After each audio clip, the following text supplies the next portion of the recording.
try to see where he was guiding me, and he just led me to Dallas, led me to Derek, and I pursued it, and I'm here now, and I feel good. Ryan Garcia couldn't get Isaac Cruz, so he went and picked the fighter that gave Isaac Cruz his last victory, which clearly is a way easier option for him. Isaac "Pitbull" Cruz did not agree to the fight against Ryan Garcia in May because he was scheduled for a clash on February 1st. Rolando Romero was then offered the fight, which he accepted it. It was a good. Rolando "Rolly" Romero got the May 2nd fight against Ryan Garcia after Isaac "Pitbull" Cruz decided not to take it. Cruz has a bout set for February 1st against Angel Fierro and didn't want to negotiate another fight until that's over. This could be Rolly's big chance to surprise the possibly rusty Garcia on Turki Al-Shak's card at Times Square in New York City. Fans were really hoping to see Ryan take on Pitbull, as that would have been a much more exciting matchup than watching Rolly step in. It's a bit unclear if there were other fighters available to step in. The 140-pound division has many more talented fighters than Rolly Romero. Fans would have loved to see someone else take the spotlight. Rolly Romero isn't an ideal opponent for Ryan Garcia, especially since he was knocked out by Isaac "Pitbull" Cruz in the 8th round last year on March 30th. Rolly is seen as a lower-tier fighter with limited skills, and he doesn't seem to belong in the main event of Turki Al-Shak's card on May 2nd against the superstar Ryan Garcia. Romero did bounce back from that loss, defeating Manuel James by a 10-round unanimous decision on September 14th on the undercard of Canelo Alvarez vs. Edgar. But even so, many believe he doesn't measure up to Ryan Garcia.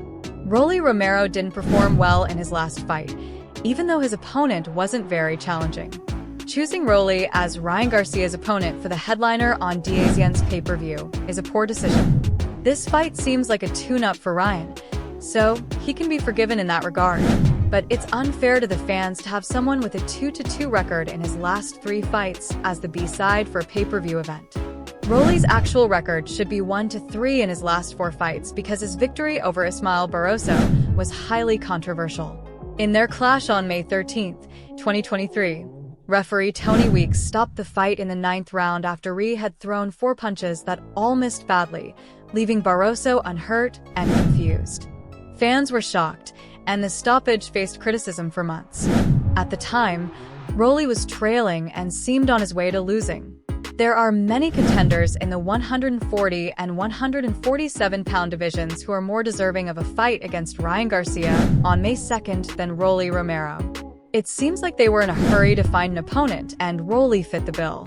Given that this is a pay-per-view event, it would have been better to use someone like Jose Ramirez, who would offer a more competitive match.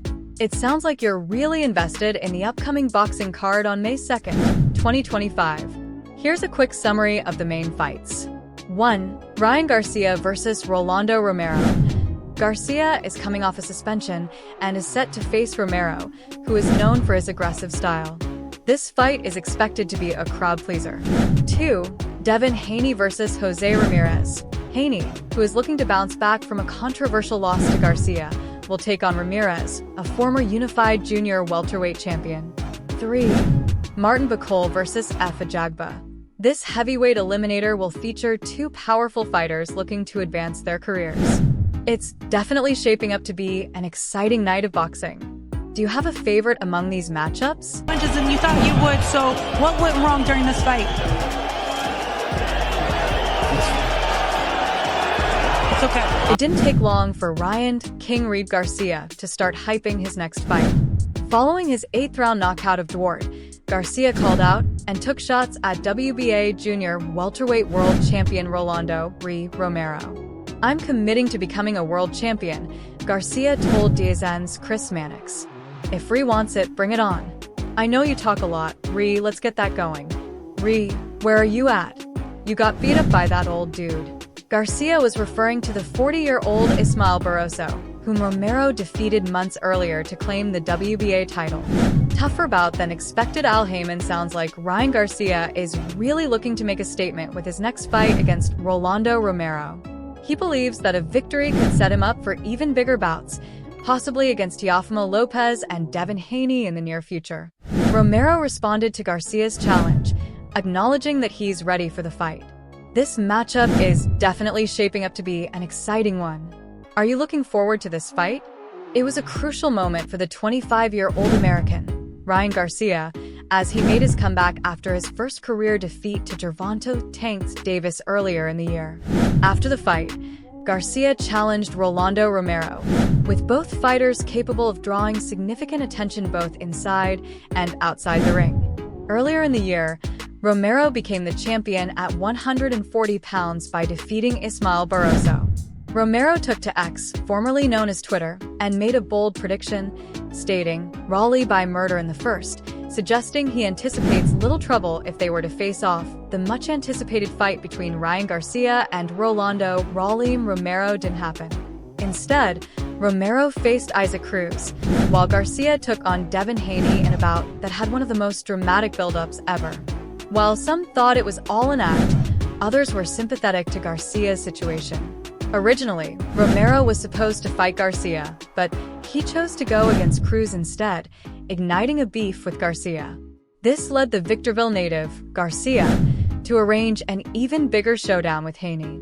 However, Garcia's social media actions cast doubt on whether the fight would even happen.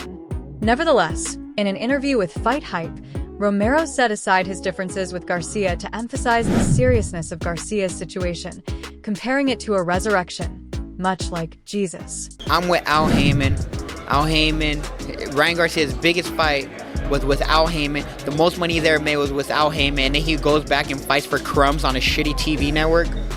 In an interview with Ron Goodall, Rolando "Rolly" Romero suggested that Ryan Garcia needs support from the people around him, emphasizing that what Garcia is going through isn't a joke. "You all need to stop slandering him and all this stuff because he's speaking some truth.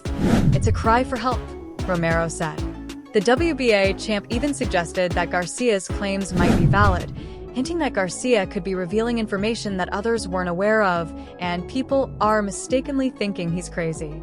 When asked about his thoughts on whether Garcia's fight would happen, Romero claimed that the Victorville native doesn't need to fight. "The biggest fight in boxing right now is me against Ryan," Romero said, emphasizing that Garcia's last fight was in December. "The kid has money. He doesn't need to fight. Let him sit down, simplify his life, and then bring him back to the ring." Romero reiterated the importance of people staying close to Garcia. "The people that really care about him need to be close to him, but I think he doesn't have people he trusts," he claimed. While Romero may have set aside his beef with Garcia to support him, the same can't be said for this super middleweight fighter. It sounds like there's been quite a bit of drama surrounding Ryan Garcia lately. Caleb Plant definitely didn't hold back in his statement about Garcia's behavior. The situation with the exhibition bout against Garcia Anpo has been a roller coaster, with the fight getting postponed due to Garcia's injury and Golden Boy Promotions not initially approving it. It's definitely been a tumultuous time for Garcia, especially with his suspension and the issues with his promotion company. The absence of Risen CEO Nuyuki Sakakibara at the press conference must have added to the chaos. Are you a fan of Garcia, or just following the drama? Statement, but today we were supposed to have Ampo here, but he overslept and missed his flight, but he is on his way to Tokyo as far as. It sounds like there's been quite a bit of drama surrounding Ryan Garcia lately. Caleb Plant definitely didn't hold back in his statement about Garcia's behavior. The situation with the exhibition bout against Garcia Anpo has been a roller coaster, with the fight getting postponed due to Garcia's injury and Golden Boy Promotions not initially approving it. It's definitely been a tumultuous time for Garcia, especially with his suspension and the issues with his promotion company. The absence of Risen CEO Nuyuki Sakakibara at the press conference must have added to the chaos. Are you a fan of Garcia, or just following the drama? It's definitely an interesting fight. Ryan Garcia's decision to face Isaac Cruz in May is a smart move, considering Cruz's reputation as a tough competitor with only 2 losses in his career.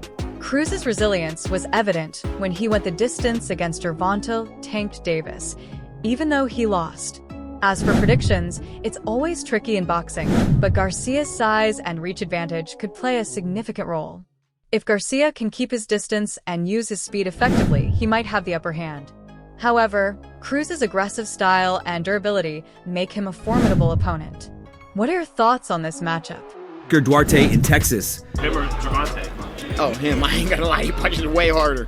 Like, when I mean way harder, I mean like every punch felt like a rock. So Garcia knows he will be in a tough fight since Cruz is known for coming forward. He is also known for having a solid chin and durability, which has drawn him comparisons with Mike Tyson, but Garcia will want to remind fans that he is a knockout artist as he possesses a devastating left hook. If Cruz continues to move forward, Garcia will have a bigger target to aim for. It will also help prepare him for any Haney rematch, since it will remove any ring rust that he may have suffered during his timeout. Got a lot of things ahead, but fight-wise, I either want to fight the 154 PB champion, Sebastian Fonder, or I want to fight Isaac Cruz. Yes, in May we're going to be fighting there. It'll be good.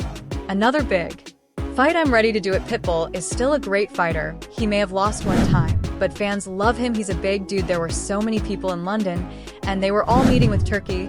It's nuts. Times Square. Yes, Pitbull and I were going to fight on many occasions. It never went down. I feel this is a fight that fans wanted for a long time until Pitbull Cruz lost to Jose Valenzuela on August 3rd. I don't think it should make any difference. He's still an explosive fighter who boxed a great fighter, so you can't take anything away from him either. Garcia said, so you can't really take anything away from him either. This should be a great fight. Still, what happens if he doesn't win this fight? Does it like take it out of play? Or he's still going to fight you? I mean, we on a rematch against Pitbull Cruz. When I win against Pitbull, I will fight him again, beat him again, and finally put that to rest, move on with my career here, and just maybe fight Teofimo, right? That's how it's going to go. So I'm just fighting everybody, bro. Everybody I want to fight, I'm fighting. On what weight he'll fight Pitbull Cruz? Ryan Garcia replied, it'll be 140. For I'm just giving him, I mean, like, he's small, man. I'm trying to give him something you can't say, oh my god, what an easy fight. I could have done that, but I didn't know safe routes here. I'm confident, and I have enough skills to do. I have the belt, you have to come get the belt, and that's a fight that everybody's been asking for forever, and all I know is that fight is the biggest fight in boxing right now, me and Ryan. More than On the other hand, Isaac Cruz is sticking to his stance since his victory over Rolly Romero last year. After beating Romero with an undeniable technical knockout, Cruz put himself on the radar for big fights and million-dollar purses in Las Vegas. This included a challenge from Ryan Garcia for a long-awaited bout. When Cruz became the WBA super lightweight champion, Garcia didn't waste time taunting him, suggesting it wouldn't be much of a fight. However, Cruz didn't back down and accepted the challenge. I hope this captures the essence and makes it engaging. Let me know if there are any more changes you'd like. Smiling face with smiling eyes at the post-fight press conference, Isaac Pitbull Cruz responded to Ryan Garcia's remarks with a strong message, assuring his fans that he doesn't back down from any fight, as long as the terms are right. I don't refuse to fight anyone, as long as there's a good agreement between companies or handlers. I'll fight whoever and wherever, Cruz said. He emphasized his readiness to face any challenger, adding, bring anybody on, I'm willing. I've always said, you better respect a Pitbull because whoever calls him a Chihuahua here will see how they end up like Rolando tonight, referring to his victory over Rolando Romero. Ryan Garcia, meanwhile, taunted Cruz's ability to fight, saying, you don't know boxing if you really think Pitbull Cruz would beat me. I've faced so many fighters like him in my life. It would be a field day. I would put Pitbull Cruz to sleep. You guys are delusional. After I beat Haney, I'll gladly handle Cruz easily. Garcia expressed his willingness to fight anyone as long as both parties come to an agreement. Isaac Pitbull Cruz didn't seem impressed with Ryan Garcia's 3-knockdown victory over the previously undefeated Devin Haney last year.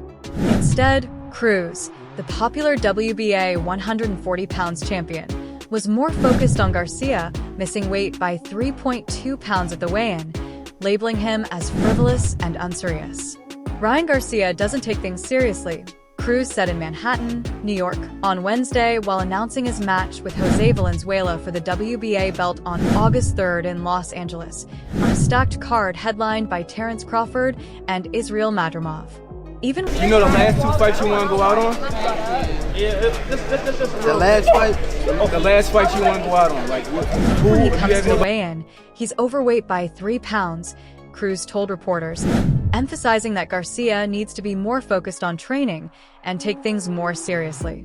After Garcia's win against Haney, he called out Cruz, but Cruz wasn't surprised. It's not the first time. He said it many times. He wants to fight. I'm ready, and I want to fight him, Cruz stated. The popular Cruz had recently battered Rolando Rolly Romero for an 8th-round technical knockout to reclaim the belt, while Valenzuela recorded a highlight reel 6th-round knockout over Chris Colbert in a December rematch. It sounds like you're really caught up in the boxing world. Boxing glove. To clarify, Ryan Garcia is set to fight Isaac Cruz in May 2025 in New York. If Garcia wins, he's open to a rematch with Devin Haney later this year. There's also been some talk about a potential fight with Gervonta Tank Davis, but nothing is confirmed yet. Is there a specific fight or fighter you're most excited about? Ryan Garcia knows that facing Isaac Cruz will be a tough challenge, maybe even tougher than a rematch with Devin Haney. Garcia admitted that his main goal is to fight Gervonta Tank Davis at 140 pounds, feeling he wasn't at his best in their first fight due to the 136 pounds catch weight and the 10 pounds rehydration clause, which led to claims that he was weight drained. Losing to Cruz, who has already been beaten by Valenzuela, would further hurt Garcia's stock. However, since Cruz is quite experienced, fighting him allows Garcia to prepare for his rematch against Haney. Garcia was initially set to face Rolando Rolly Romero before negotiations fell through, and Romero lost to Cruz. For more updates on the latest news, moments, events, and actions in the world of boxing, stay connected with us by subscribing to our YouTube channel. Don't forget to turn on notifications to get notified when we drop quality content. Until next time, peace out.